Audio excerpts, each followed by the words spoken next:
ये किताब केवल ध्यान लगाने के तरीकों के बारे में नहीं है, बल्कि ये आपके जीवन को पूरी तरह से बदलने की एक गाइड है। पहला अध्याय, फोकस की जरूरत क्यों है। ये किताब इस बात से शुरू होती है कि आज की दुनिया में फोकस करना कितना मुश्किल हो गया है।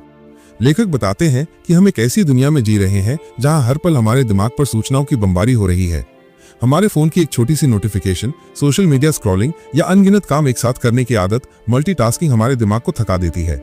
इस अध्याय में लेखक बताते हैं कि फोकस की कमी हमारी रचनात्मकता, क्रिएटिविटी, हमारी कार्यक्षमता, प्रोडक्टिविटी और हमारे रिश्तों पर कैसे नकारात्मक असर डाल रही है।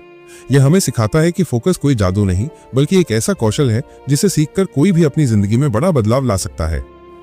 दूसरा अध्याय, फोकस को खराब करने वाले दुश्मन। इस भाग में लेखक उन चीजों के बारे में बताते हैं जो हमारे फोकस को सबसे ज्यादा नुकसान पहुंचाती हैं। Dopamine trap, social media, video game और जंक फूड जैसी चीजें हमारे दिमाग में डोपामाइन नामक हार्मोन को तेजी से रिलीज करती हैं। इससे हमें तुरंत खुशी मिलती है, लेकिन ये हमें उन कामों से दूर कर देती हैं जिनमें धैर्य और मेहनत की जरूरत होती है। लेखक बताते हैं कि इस जाल से कैसे बाहर निकलें। मल्टीटास्किंग का भ्रम। ये किताब इस बात को साफ करती है कि एक साथ कई काम करने से आप तेजी से काम नहीं करते, बल्कि आप अपना ध्यान एक काम से दूसरे काम पर बहुत तेजी से बदलते हैं। इससे काम में गलतियां होने की संभावना बढ़ जाती है और आप कोई भी काम पूरी तरह से नहीं कर पाते। पर्यावरण के विकर्षण। आपका आसपास का माहौल भी आपके ध्यान को भटका सकता है, जैसे कि बिखरा हुआ डेस्क, टीवी की आवाज या बार बार आने वाले नोटिफिकेशन।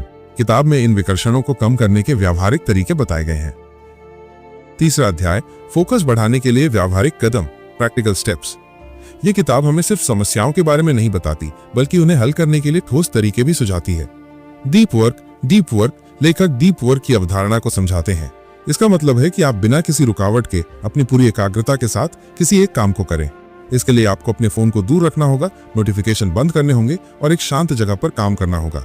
पोमोडोरो टेक्निक ये एक बहुत ही सरल और प्रभावी तकनीक है। इसमें आप 25 मिनट तक पूरी एकाग्रता के साथ काम करते हैं और फिर 5 मिनट का छोटा ब्रेक लेते हैं। हर 4 पोमोडोरो के बाद एक लंबा ब्रेक 15-30 मिनट लें। यह आपके दिमाग को तरोताजा रखता है। माइंडफुलनेस और ध्यान, माइंडफुलनेस एंड मेडिटेशन। ये किताब ध्यान और माइंडफुलनेस के महत्व पर जोर देती है। नियमित ध्यान करने से आपका दिमाग शांत होता है और आप अपने विचारों को बेहतर ढंग से नियंत्रित कर पाते हैं, जिससे फोकस करना आसान हो जाता है। एक लक्ष्य पर ध्यान दें। एक बार में बहुत सारे काम करने के बजाय अपने सबसे महत्वपूर्ण कार्य, मोस्ट इंपॉर्टेंट टास्क, MIT पर ध्यान केंद्रित करें। लेखक सुझाव देते हैं कि हर सुबह अपना MIT तय करें और दिन का सबसे पहला काम उसी पर करें। चौथा अध्याय, फोकस और जीवन का संतुलन। किताब के अंत में लेखक बताते हैं कि फोकस सिर्फ काम तक सीमित नहीं है, यह आपके पूरे जीवन में संतुलन लाने में मदद करता है। सुबह की आदतें, मॉर्निंग रिचुअल्स। एक मजबूत सुबह की दिनचर्या, जैसे जल्दी उठना, ध्यान करना, व्यायाम करना, आपके दिन को सकारात्मक ऊर्जा से शुरू करती है और फोकस करने की आपकी क्षमता को बढ़ाती है। नींद का महत्व। लेखक बताते हैं कि अच्छी नींद फोकस के लिए बेहद जरूरी है। नींद की कमी से आपका दिमाग ठीक से काम नहीं कर पाता। Digital detox. समय समय पर अपने डिजिटल उपकरणों से दूर रहना। डिजिटल डिटॉक्स आपके दिमाग को आराम देता है और आपकी एकाग्रता को बढ़ाता है। ये किताब हमें सिखाती है कि हमारी सबसे बड़ी शक्ति हमारी एकाग्रता है।